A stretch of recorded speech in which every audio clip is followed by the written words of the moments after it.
Sepakati yang menjadi target bersama, lalu kerja kolektif, bangun kerjasama yang baik, dan saya pesan pada semua tidak perlu menjelekkan, mengkritik pemerintah sekarang. Nggak perlu.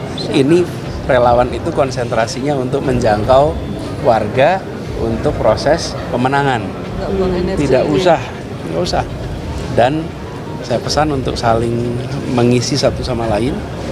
Lalu terkait dengan berita-berita, kabar-kabar yang berisi memutarbalikan, saya tadi pesan tidak usah dibantah, cukup ditanyai buktinya mana, tunjukkan buktinya.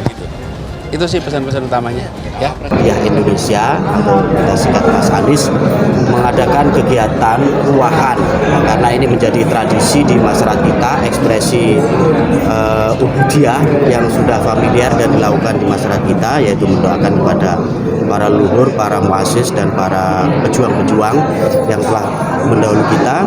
Nah, kita kemas dengan deklarasi dukungan terhadap Mas Anies Baswedan untuk menjadi Presiden RI 2024-2029.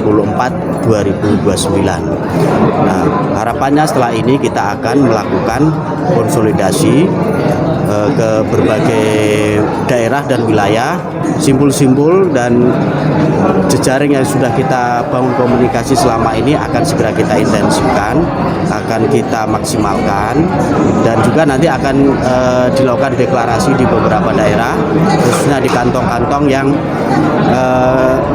teman-teman santri itu banyak bergerak di sana. Kita sih yang punya kans peluang untuk menjanjikan perubahan terhadap kondisi bangsa ini ya cuma Mas Anies. Karena apa? Karena semuanya calonnya adalah calon, ibaratnya sebagai calon yang incumbent, ya, calon yang sekarang ini ada di dalam rezim, di dalam pemerintahan sekarang.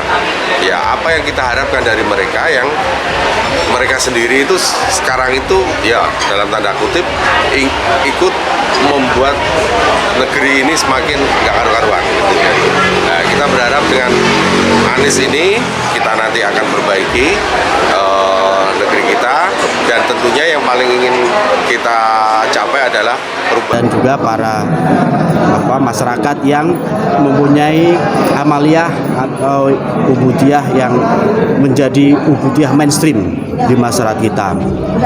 Nah, salah satu yang ingin kita galang dan kita sosialisasikan secara lebih masif adalah bahwa figur Mas Anies ini mempunyai kapasitas, integritas dan visi yang jelas, yaitu visi untuk keadilan sosial, kesejahteraan sosial, dan pemerataan pembangunan kepada seluruh warga negara Indonesia tanpa membeda-bedakan latar belakang etnis, suku, agama, dan ras. Nah, ini adalah komitmen dan visi yang kuat yang selama ini dilaksanakan serta disosialisasikan oleh Mas Anies. Ini yang kita sosialisasikan, sehingga kita menginstruksikan kepada teman-teman jaringan relawan nanti untuk membentuk semacam tabayuner.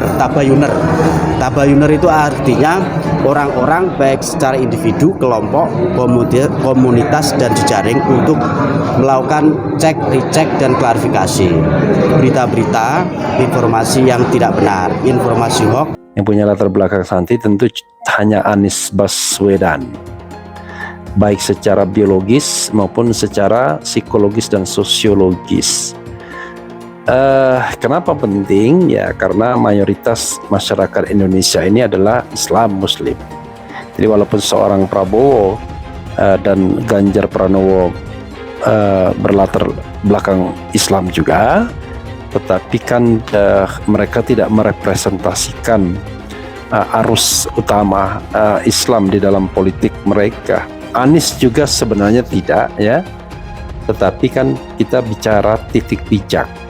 Titik pijak Anies adalah di kanan ke tengah, titik pijak Ganjar kiri ke tengah, titik pijak Prabowo ya kecenderungannya juga kiri ke tengah, tapi kiri moderat, ya.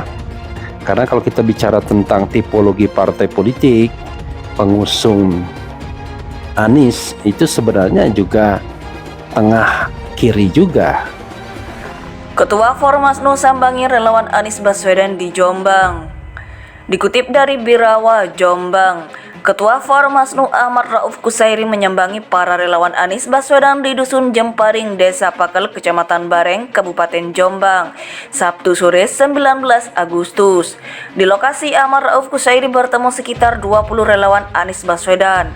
Ahmad Rauf Kusairi mengatakan pertemuan dengan relawan diisi dengan pemberian materi pengenalan IT terkait aktivitas musyawarah rebuan dan pemberian materi terkait pemenangan Anies. Kegiatan seperti ini dikatakannya juga dilaksanakan serentak di sejumlah daerah di Jawa Timur seperti Madiun, Kediri, Tulungagung, Blitar, Malang, Tuban, Pasuruan, Banyuwangi, dan Jember.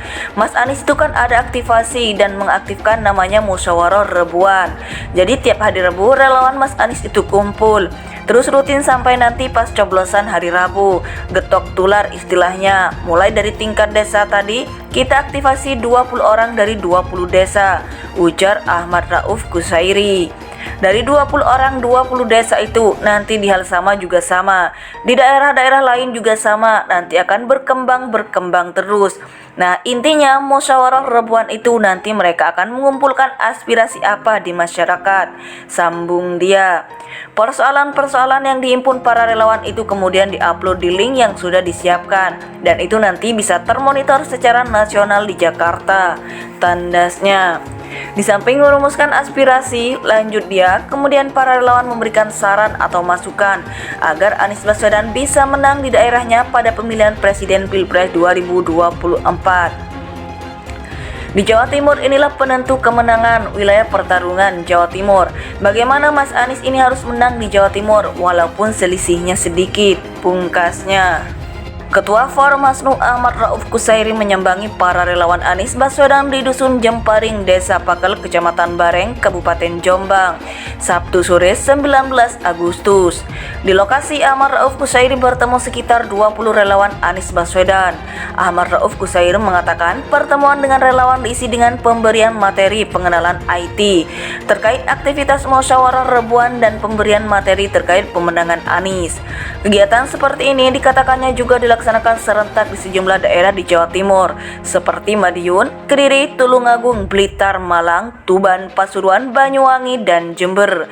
Mas Anies itu kan ada aktivasi dan mengaktifkan namanya musyawarah rebuan. Jadi tiap hari Rabu relawan Mas Anies itu kumpul. Terus rutin sampai nanti pas coblosan hari Rabu, getok tular istilahnya. Mulai dari tingkat desa tadi, kita aktivasi 20 orang dari 20 desa, ujar Ahmad Rauf Kusairi.